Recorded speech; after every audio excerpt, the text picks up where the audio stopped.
India voice, आपकी सोच, आपकी आवाज। नमस्कार, स्वागत है आप सभी का इंडिया वॉइस में और मैं हूं आप सभी के साथ मानसी झा।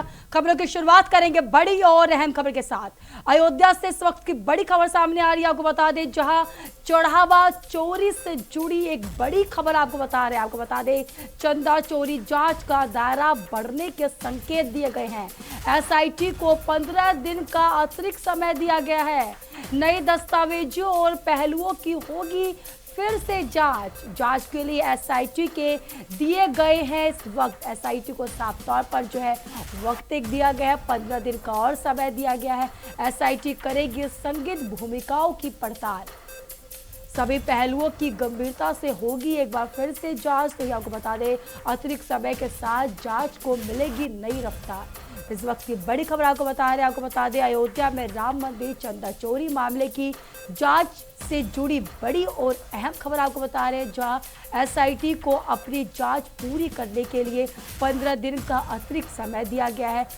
सूत्रों के हवाले से मिली खबर के पर आपको बता दें, दायर अब और व्यापक किया जा सकता है। एसआईटी नई की कई दस्तावेज, वित्तीय लेन देन और संदिग्ध भूमिकाओं की जो है गहन पड़ताल करेगी। तो यहाँ को बता दें, जांच एजेंसियों का उद्देश्य मामले से जुड़े सभी तथ्यों को सामने लाना और जिम्मेदार लोगों को जो है भूमिका स्पष्ट करना है।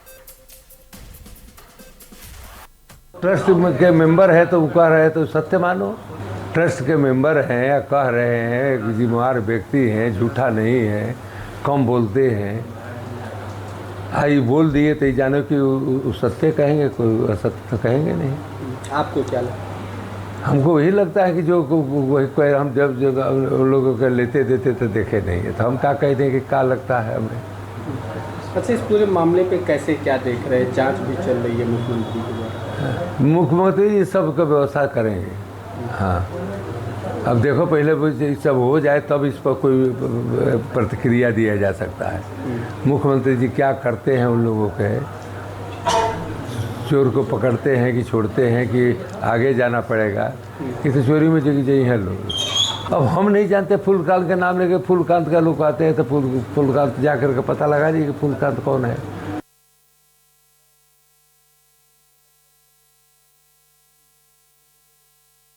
मंदिर चंदा चोरी मामले में एसआईटी को 15 दिन का समय दिया गया है। वह इसका विस्तार से जानकारी देने के लिए हमारे संवाददाता बसंत मिश्रा जुड़ चुके हैं। बसंत, एसआईटी को 15 दिन का और समय दिया गया है जांच पड़ताल के लिए, क्या कुछ अहम जानकारी है?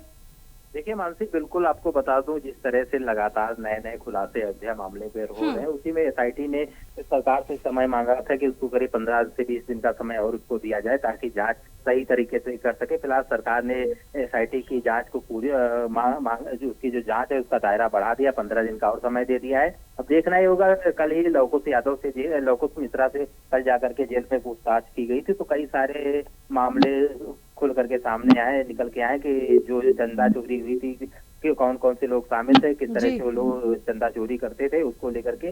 साथ में चंपत राय से भी पूछताछ एसआईटी अब जल्द से जल्द करेगी और अनिल मिश्रा से भी पूछताछ करेगी, क्योंकि अनिल मिश्रा और चंपत राय के भी नाम एसआईटी ने जो अपने चार्जशीट बना रहे इसमें जोड़ रखा है। तो देखना ये होगा कि चंपत राय अनिल मिश्रा से पूछताछ के बाद एसआईटी जो रिपोर्ट मुख्यमंत्री को सौंपेगी उसमें इन लोगों को आरोपी बनाया जाएगा या एसआईटी इनको क्लीन चिट देगी। तो ये बड़ा सवाल है, क्योंकि लगातार अयोध्या प्रकरण को लेकर के सरकार लगातार एसआईटी की जो टीम वहाँ जांच करे इसको लेकर के लगातार मॉनिटरिंग भी कर रही है, उनसे लगातार रोज फीडबैक लिया जा रहा है एसआईटी की टीम से। तो ये गंभीर मामला था, उसी को लेकर के फिर से 15 दिन की एसआईटी को मौका दिया गया है कि जो भी जांच की जा रही है और सही तरीके से उसको किया जा सके। जी वसंत, लगातार जो जिस तरीके से एसआईटी द्वारा जांच पड़ताल किया जा रहा है, सरकार ने साफ तौर पर कहा था कि 15 दिन के अंदर जो सभी जो आरोपी है वो पकड़े जाएंगे। 15 दिन हो गए, 15 दिन का और समय दिया गया है। हालांकि जो एसआईटी का जांच पहला हुआ था उसमें कई आरोपी जो है पकड़े भी गए हैं। क्या लग रहा है अब इसमें कौन कौन से आरोपी और शामिल होने की उम्मीद जताई जा रही है? देखिए बिल्कुल मानसी, क्योंकि 8 आरोपियों को एसआईटी ने पहले से उनको पुलिस गिरफ्तार करके जेल भेज चुकी है और एसआईटी का जो जांच का दायरा धीरे धीरे बढ़ रहा है और तमाम सारे ऐसे खुलासे हो रहे, उसमें जो ट्रस्ट से जुड़े जो मेन लोग थे उनसे भी अब एसआईटी पूछताछ करेगी, चाहे गोपाल राव हो, चंपत राय, अनिल मिश्रा। इसके साथ अन्य लोगों के और भी नाम सामने निकल के आ रहे हैं कि एसआईटी उनसे भी पूछताछ करेगी। और कुछ बैंक के कर्मचारी भी हैं जो डेली करके वहां पर ट्रस्ट में जाते थे और काउंटिंग करते थे, तो उसमें भी कई सारे मामले ऐसे निकल करके आ रहे हैं। उसको लेकर के एसआईटी ने एक समय सीमा तय की थी, उसमें सारी चीजें कंप्लीट नहीं हो रही थी। उसी को लेकर के सरकार से अपील की थी कि 15 दिन की मोहलत और दी जाए ताकि जांच सही तरीके से हो सके। उसको लेकर के सरकार ने माना है और फिर से एसआईटी ने जांच और तेज कर दी है। जल्द से जल्द रिपोर्ट जो सामने एसआईटी की मुख्यमंत्री को सौंपी जाएगी। तो और चूंकि ये लगातार गृह मंत्रालय भी नजर रख रहा है, तो कहीं ना कहीं एसआईटी चाहती इस बार जो भी तथ्य सामने निकल के गया है उसी के आधार पर जो भी आरोपी होंगे उनके खिलाफ कठोर कार्रवाई की जाएगी और जो जांच रिपोर्ट मुख्यमंत्री को सौंपी जाएगी, केंद्र को सौंपी जाएगी, तो बड़ा अहम होगा। उसी को लेकर के एसआईटी लगातार जांच पड़ताल कर रही है और स्थानीय लोगों से भी पूछताछ कर रही है। जी बिल्कुल बसंत, लगातार जो एसआईटी जो है सक्रिय होती हुई नजर आ रही है, जांच पड़ताल करती हुई नजर आ रही है। बहुत बहुत धन्यवाद बसंत हमारे साथ जुड़ने के लिए, विस्तार से जानकारी देने का। आपको बता दें चंदा चढ़ावा चोरी मामले को लेकर के एसआईटी को जो है 15 दिन का और समय दिया गया है। 15 दिन में जो है और एसआईटी जो है जांच पड़ताल करेगी। वही बता दें राम मंदिर दान चोरी मामले में जांच के दौरान जो है बड़ा खुलासा हुआ है। पुलिस और मंदिर ट्रस्ट की संयुक्त कार्रवाई में आरोपी अविनाश शुक्ला और उसके भाई अभिषेक शुक्ला के योग केंद्र स्थल कमरे से जो है करीब 5 लाख रुपए नगद जो है वो बरामद किए गए हैं। मौके से मंदिर ट्रस्ट से जुड़े 3 दान बक्से भी मिले हैं, जिसमें से एक पर जो है राम राज्य कोष और राम मंदिर लिखा हुआ पाया गया है। क्या पूरा मामला है, देखिए हमारे संवाददाता के साथ ये खास रिपोर्ट। राम मंदिर प्रकरण में दिन प्रतिदिन नई चीजें निकल के आ रही हैं। अगर बात की जाए तो जहां पर अविनाश शुक्ला रहते थे अपने भाई अभिषेक शुक्ला के साथ, बताया जाता है कि अभिषेक शुक्ला पहले यहाँ 10 साल पहले से रह रहे हैं। उसके बाद वो अपने भाई की एंट्री करवाते हैं यहाँ पर, जिसके बाद उनका भाई जो है वो राम मंदिर में नौकरी करने लगता है और यहीं साथ में रहने लगता है। उसके बाद में आज जब सुबह पुलिस की यहाँ पर छापेमारी हुई उनके योग केंद्र में, तो यहाँ पर एक जो बक्सा है जिस पर लिखा है राम राजकोष, इसको देखा गया। हालांकि इसमें अभी ताला बंद है, इसके अंदर क्या है इसका कोई कुछ पता नहीं चल पा रहा है। और अगर सूत्रों की मानी जाए यहीं पे, तो बताया जा रहा है कि एक बैग भी मिला था जिसमें करीब 5 लाख रुपए थे। हालांकि इसकी कोई आधिकारिक पुष्टि नहीं है। यहाँ पर जो रहने वाली सीमा तिवारी है योगाचार्य, उनका कहना है कि इस बक्से से अभिषेक तिवारी और अभिषेक मिश्रा का कोई लेना देना नहीं था। Surjeet Sharma, India voice, Ayodhya. अब यहाँ अविनाश शुक्ला तो 1.5 साल से रह रहा है। अभिषेक शुक्ला के भाई थे और अपना लेके आए। इनके और भाई 2 लोग बड़े थे, वो भी दर्शन वर्शन करने मंदिर में आए। इनकी माता जी आती थे, ये भी ले आए। इसको अपना जो है 1.5 साल से यहाँ रह रहा था। फिर इसको अपना मंदिर में कहीं से अपना व्यवस्था की, अपना लगवा दिए। कैसे इनके लगवाया हमें नहीं मालूम। फिर अपना यहीं पर अभिषेक शुक्ला रह रहे थे, उनके साथ में यहाँ से जाता था मंदिर। लेकिन वो तो जो 5 जून को जो है शाम को पुलिस आई 7:30 बजे, तो फिर जो है अभिषेक को लेके तो वहाँ 2 बैग निकाला। बैग निकालने के बाद में फिर हमको पुलिस वालों ने कहा आप बाहर जाइए। हम बाहर गए। फिर उसके बाद अपना बैग मिला था कि उसमें पैसा था। अब बैग निकाला हमारे सामने, बैग ऊपर रखा, उसके बाद हमें बाहर कर दिया। उसके बाद में क्या था, उसके बाद में जब न्यूज में निकला 2-3 दिन के बाद 7 या 8 तारीख में जब निकला कि उस बैग में से रुपया निकला था, तब हमको मालूम हुआ। वहीं इसी बीच एक बड़ी खबर पर नजर डालते हैं। आपको बता दें 24 साल पुराने चर्चित हत्याकांड में बड़ा फैसला आया। इस वक्त की बड़ी खबर आपको बता दें 24 साल पुराने चर्चित हत्याकांड में बड़ा फैसला आया है। नोएडा पुलिस कमिश्नर के पिता हत्याकांड में ये बड़ा फैसला सुनाया गया। इस वक्त की बड़ी खबर आपको बता दें 24 साल पुराने केस में 3 आरोपी जो है दोषी करार पाए गए हैं। सीबीआई कोर्ट ने तीनों आरोपियों को जो है ठहराया है दोषी। इस वक्त की बड़ी खबर आपको बता दें 8 अगस्त 2002 को हुई थी इंद्रदेव सिंह की हत्या। लंबी सुनवाई के बाद से जो है ये बड़ा फैसला आया है, अहम फैसला आया है। तो आपको बता दें दोषियों की सजा पर जो है 7 जुलाई को होगी अगली सुनवाई। इस वक्त की बड़ी और अहम खबर आपको बता दें चर्चित इंद्रदेव सिंह हत्याकांड में 24 साल बाद जो है सीबीआई अदालत ने अहम फैसला सुनाया है। नोएडा पुलिस आयुक्त द्वारा जो है उनके उनके पिता पर जो है उनके पिता की हत्या कर दी गई थी। इसको लेकर के जो है ये फैसला सुनाएगी। आपको बता दें लंबे समय से जो है ये केस जो है वो अटका हुआ था। तो वही इंद्रदेव सिंह की वर्ष 2002 में हुई हत्या के मामले में जो है अदालत ने 3 आरोपियों को दोषी करार दिया है।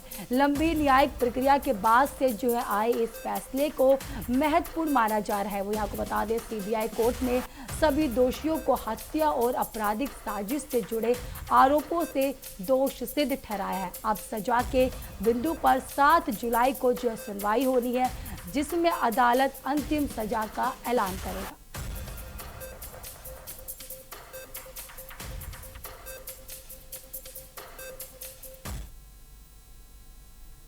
वही नजर डालते अगली खबर को बता दें पीलीभीत से खबर सामने आ रही है, जहां विधानसभा में शंकराचार्य अभिमुक्तेश्वरानंद सरस्वती ने भक्तों को संबोधित करते हुए गौ माता को राष्ट्रीय माता घोषित करने का साफ तौर पर संकल्प दिलाया है। उन्होंने 4 जुलाई को लखनऊ में अधिक से अधिक हिंदुओं को इकट्ठा होने की अपील की है। तो आपको बता दें शंकराचार्य ने कहा कि गौ माता को राष्ट्रीय माता घोषित करने की उम्मीद से लोगों ने भाजपा को वोट दिया था, लेकिन यह वादा जो है पूरा नहीं हो सका। उन्होंने साफ तौर पर कहा कि भविष्य में जनता इस मुद्दे को मतदान से पहले प्राथमिकता बनाएगी। साथ ही उन्होंने अनिल पांडे को जो है पूरनपुर का गौ रक्षक कार्यभार सौंपने की भी घोषणा की है और विभिन्न मुद्दों पर अपनी प्रतिक्रिया दी है। क्या कुछ कहा सुनिए। ऐसा है कि पीलीभीत जो है ये किसी की जागीर तो है नहीं, किसी को भी चाहे तो आने दे और चाहे तो पीलीभीत जिला है, तो उन्होंने आमंत्रित किया। हमारे बात हमारा है आत्मा ने की अपनी मान्यता जो भी हो उसकी नहीं है, उससे हमें क्या लगता है। लोग शंकराचार्य तो शास्त्रार्थ का स्वभाव लेके आते हैं। ऐसा है कि अधिकृत हो ना हो कहते हैं कर लेना। अब राम मंदिर में चंदा चोरी के लिए ही तो ट्रस्ट अपने विश्वस्त लोगों का बनाया गया था। जिस काम के लिए ट्रस्ट बनाया गया था वो ट्रस्ट वो काम कर रहा है। बता दें लखनऊ में डॉक्टर्स डे के अवसर पर उत्तर प्रदेश के उप मुख्यमंत्री ब्रजेश पाठक ने संचारी रोगों के खिलाफ जो विशेष अभियान की शुरुआत की है।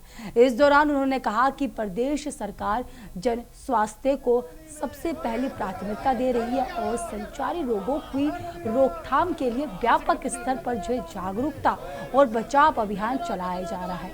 उन्होंने स्वास्थ्य विभाग में जो अधिकारियों को चिकित्साओं से जो संबद्ध के साथ कार्य करने का भी जो आह्वान किया है। तो आपको बता दें डिप्टी सीएम ने नागरिकों से भी जो है स्वच्छता अपनाने, मच्छरों से बचाव के उपाय करने और किसी भी बीमारी के लक्षण दिखाई देने पर जो तुरंत सलाह लेने की साफ तौर पर जो है अपील की है।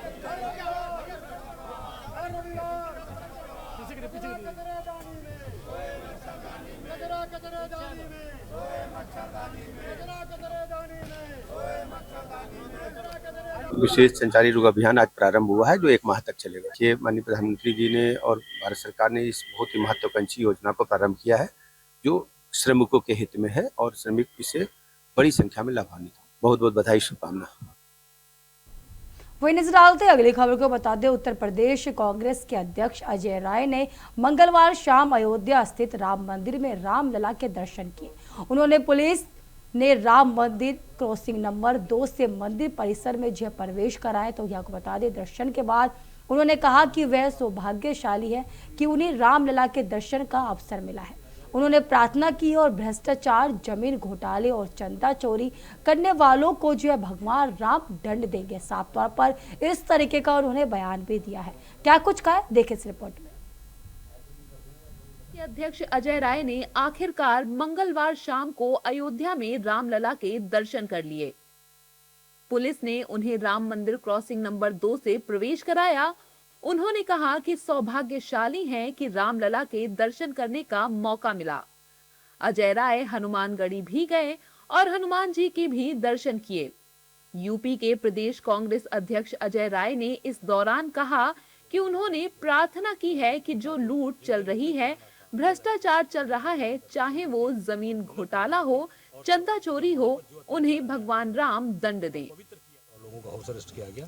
पर आज उनका जो जिनके नेतृत्व में आना था अजय राय भगवान का दर्शन भी किए और मंगल कामना की, और सब जहाँ वहाँ पर जो अत्याचार अन्याय हो रहा है, जो अपवित्र किया जा रहा है स्थान को, उसके लिए भी भगवान से प्रार्थना है। नहीं, वो तो गिरफ्तार किया, जेल भेज दिया। जेल क्यों भेज दिया प्रशासन बता दे, उसको उनका रिमांड क्यों नहीं लिया? पुलिस रिमांड लीजिए, उनसे पूछताछ करिए, कड़ाई से पूछिए। बिल्कुल आस्था पूरे देश में जो 100 करोड़ हिंदू हैं पूरे देश और दुनिया के अंदर, और भी जो लोग, वो आज पूरी तरीके से बहुत ही दुखी हैं, मर्माहत हैं, क्योंकि लोगों ने अपना पेट काट के भगवान को पैसा चढ़ाया, अपनी ज़मीनें बेच कर दी, अपने गहने बेच कर दिए, अपने गहना चढ़ाया, वो भी ये खा गए। ये भगवान राम के भी नहीं है जिनके नाम पर पूरे देश में सत्ता में आए। इससे पहले मंगलवार को दिन भर उन्हें नजरबंद कर दिया गया था। इसकी जानकारी अजय राय ने सोशल मीडिया के जरिए दी थी और बताया था कि आचार्य नरेंद्र देव यूनिवर्सिटी के गेस्ट हाउस में उन्हें नजरबंद किया गया है। और भगवान के दर्शन के लिए रोक दोगे? वो तो निश्चित तौर से मैंने कहा अन्न जल त्याग देंगे। 20 घंटा नहीं, 22 घंटा नहीं, 20 दिन रुकना पड़ेगा, 20 महीने रुकना पड़ेगा, तब भी हम लड़ने के लिए तैयार हैं, पीछे हटने वाले नहीं। दरअसल कांग्रेस के प्रदेश अध्यक्ष अजय राय के नेतृत्व में 9 सदस्यीय प्रतिनिधिमंडल मंगलवार को अयोध्या में भगवान श्री राम के दर्शन, मंदिर ट्रस्ट से मुलाकात और चढ़ावा मामले की जानकारी लेने वाला था। प्रतिनिधिमंडल ने मंदिर ट्रस्ट के ऑफिस के घेराव का भी ऐलान किया था, लेकिन उन्होंने आरोप लगाया कि प्रतिनिधिमंडल को प्रशासन ने आगे बढ़ने नहीं दिया। हालांकि शाम होते होते अजय राय राम मंदिर पहुंचे और भगवान राम के दर्शन किए। वही नजर डालते अगली खबर को बता दें, दिल्ली मुंबई एक्सप्रेसवे पर दौसा जिले के कोलवा थाना क्षेत्र में बुधवार को बस और ट्रक की जोरदार भीषण टक्कर हो गई। आपको बता दें बस में आग लग गई। हादसे में अब तक जो 8 यात्रियों की मौत की पुष्टि हुई है, जिसमें 6 लोग जो है बस में जिंदा जल गए, तो वही 20 से अधिक यात्री जो है गंभीर रूप से घायल बताए जा रहे हैं। देखिए क्या पूरा मामला था इस रिपोर्ट में। राजस्थान के दौसा जिले से एक बेहद दर्दनाक खबर सामने आई है। यहाँ दिल्ली मुंबई एक्सप्रेसवे पर एक भीषण सड़क हादसे में करीब 8 लोगों की मौत हो गई है, जबकि 20 से अधिक यात्री गंभीर रूप से घायल हुए हैं। टक्कर इतनी जबरदस्त थी कि हादसे के तुरंत बाद बस में भीषण आग लग गई, जिसने देखते ही देखते पूरी बस को अपनी चपेट में ले लिया। इस आगजनी में 6 यात्रियों को संभलने का मौका तक नहीं मिला और वे जिंदा जल गए। बस के भीतर मौजूद यात्रियों में चीख पुकार मच गई। अधिकारियों ने बताया कि दौसा जिले के कोलवा थाना क्षेत्र में दिल्ली मुंबई एक्सप्रेसवे पर एक बस और ट्रक की जबरदस्त भिड़ंत हुई थी। टक्कर इतनी भीषण थी कि हादसे के तुरंत बाद दोनों वाहनों में आग लग गई, जिससे मौके पर अफरा तफरी मच गई। इसकी सूचना पुलिस और दमकल विभाग को दी गई। घटना की सूचना मिलते ही दौसा और बूंदी कुई से दमकल की गाड़ियां मौके पर पहुंची और आग बुझाने के प्रयास शुरू किए गए। वहीं पुलिस प्रशासन के अधिकारी और पुलिस टीमें भी घटनास्थल पर पहुंचकर राहत व बचाव कार्य में जुट गईं। दौसा एसपी पीयूष दीक्षित ने बताया कि ये हंस ट्रैवल्स इंदौर की स्लीपर बस थी, जबकि ट्रक बिल्कुल खाली था। दोनों गाड़ियां सड़क के सीधे हिस्से पर चल रही थी। ऐसी आशंका है कि किसी अन्य वाहन के ओवरटेक करने की स्थिति में ये दोनों वाहन आपस में टकराए। इंदौर कोई बस स्लीपर बस है हंस ट्रैवल्स इंदौर की, वो जा रही थी और एक खाली ट्रॉला जा रहा था। स्ट्रेट रोड पे जा रहे थे। अब इसमें शायद या तो किसी ने वाहन ने ओवरटेक करने का प्रयास किया होगा। राइट साइड पे ट्रॉला है और लेफ्ट साइड पे इसके अंदर वो बस है। इसमें एक्सीडेंट हुआ। एक्सीडेंट में 6 लोग तो बर्न इंजरी से डेथ हुई है, 2 की हेड इंजरी से।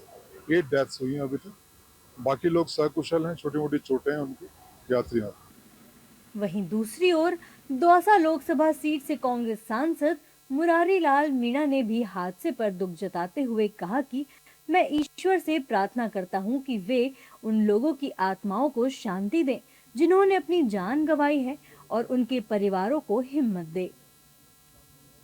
देखो, पहले तो हम ईश्वर से प्रार्थना करते हैं कि जो भी लोगों की डेथ हुई है, जो जिंदे हैं, सभी ईश्वर उनकी आत्मा को शांति दे, उनकी मदद करे, वो स्वस्थ हो। इतनी दर्दनाक घटना मैं स्वयं ये सोचता हूँ कि जलने से सबसे ज़्यादा दर्दनाक घटना होती है तो आदमी जलने से होती है। बस और ट्रक का एक्सीडेंट हो रहा तो 3 बजे के आसपास, और बस में 8 आदमी, अभी तक जानकारी यही है, जिंदा जल गए। कुछ आदमी घायल हैं, कुछ 2 हॉस्पिटल में जाके हैं, कुछ वहाँ भर्ती हैं। तो ऐसी घटनाओं को रोकने के लिए इसके कई कारण होते हैं घटनाओं के, तो मैं मांग करूँगा सरकार से, मंत्री जी से, बाकायदा एक कमेटी गठित करें और कमेटी गठित करके पूरे एक्सप्रेस हाईवे पे इसका अध्ययन करें, लोगों से जानकारी लेगी घटनाओं के क्या क्या कारण हैं। बता दें कि ये टूरिस्ट बस हरिद्वार से इंदौर जा रही थी, जिसमें करीब 37 तीर्थयात्री सवार थे। जैसे ही वाहनों में आग लगी, अधिकतर यात्री बाहर निकलने में सफल हुए, लेकिन वाहनों के बुरी तरह क्षतिग्रस्त होने के कारण कुछ लोग अंदर ही फंस गए, जिनकी मौत हो गई। कुल 8 लोगों की मौत की जानकारी सामने आई। 22 यात्री चोटिल हुए हैं और 4 यात्री बिल्कुल सुरक्षित हैं। वही बता दें, दौसा में भीषण सड़क हादसे में जो है जोरदार हादसा देखा गया, जहां पर 8 लोगों की दर्दनाक मौत हो गई। तो वही इस हादसे में 20 से ज्यादा लोग जो है घायल बताए जा रहे हैं। तो फिलहाल मेरे साथ इस बुलेटिन में इतना ही। तब तक के लिए देश और दुनिया की तमाम खबरों के लिए देखते रहिए इंडिया वॉइस। नमस्कार।